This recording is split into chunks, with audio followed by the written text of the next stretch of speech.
শুরু করছি পরম করুণাময় আল্লাহর নামে। হে বিশ্বদরদী, আজ আলোচনা করব পবিত্র কোরআনে মহান আল্লাহ বলেছেন যে আমি মানুষকে নিজ হাতে তৈরি করেছি, এবং হাদিসে কুদসিতে আল্লাহ ঘোষণা দিয়েছেন মানুষ আমার রহস্য, আমি মানুষের রহস্য।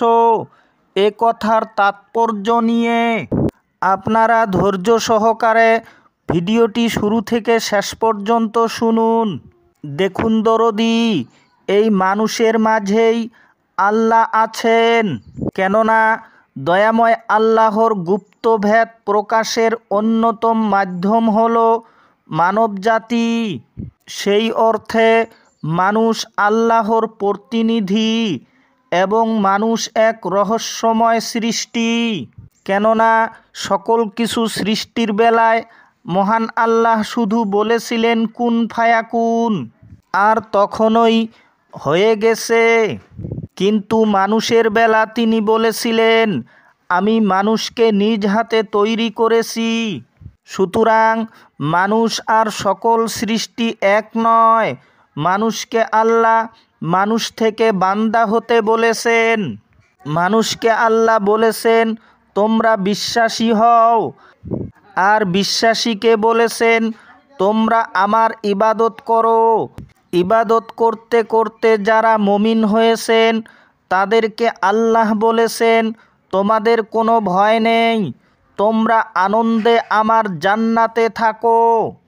এই যে লেভেলগুলো, এই লেভেলগুলো শুধুমাত্র মানুষের বেলায়, অন্য সকল প্রাণীর বেলায় বলেছেন, সকল সৃষ্টির বেলায় বলেছেন যে চন্দ্র সূর্য গ্রহ নক্ষত্র গাছপালা তরুলতা সকলেই আমার সেজদায় রত, তারা সর্বদাই আমার তাসবিহ পাঠ করে। কিন্তু মানুষকে আল্লাহ সীমিত স্বাধীনতা দিয়ে মানুষকে মুক্ত করেছেন। এই মানুষ নিজের স্বাধীনতার অপব্যবহার করে সর্বক্ষণ তারা বিপদে পড়ে, আল্লাহর হুকুমের অবাধ্য হয়। এ কারণে মানুষ বড় রহস্যময়। এই মানুষের মধ্যে আল্লাহ আদম সৃষ্টি করেছেন, নবী রসুল সৃষ্টি করেছেন। মানুষের মধ্যেই এসেছে আবু জেহেল, নমরুদ, ফিরাউন। এই মানুষকে আল্লাহ সেজদা দিতে বলেছেন। সেই মানুষ কোন মানুষ সেটাও তিনি বলে দিয়েছেন।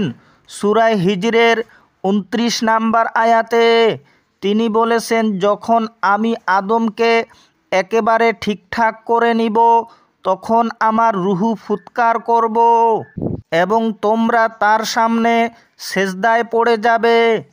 যারা সিজদা করলো তারা ফেরেশতায় পরিণত হলো, আর যারা সেজদা দিল না তারা ইবলিসে পরিণত হলো। এখানে তিনি কোন আদমের কথা বলেছেন? যিনি নিজেকে আল্লাহর স্মরণের মাধ্যমে ধ্যানের ঘরে আল্লাহর জাতের সাথে নিজেকে বিলীন করে দিয়েছেন, আল্লাহর প্রেম রসে সর্বক্ষণ ডুবিয়ে রাখতে পারেন। তিনি হলেন সেই মহামানব, এবং তিনি হলেন আল্লাহর মনোনীত আদম, এবং সেই আদমেই হলেন আল্লাহর মনোনীত প্রতিনিধি, আর সেই আদমেই হলেন আল্লাহর জাত নূরের বহিঃপ্রকাশ।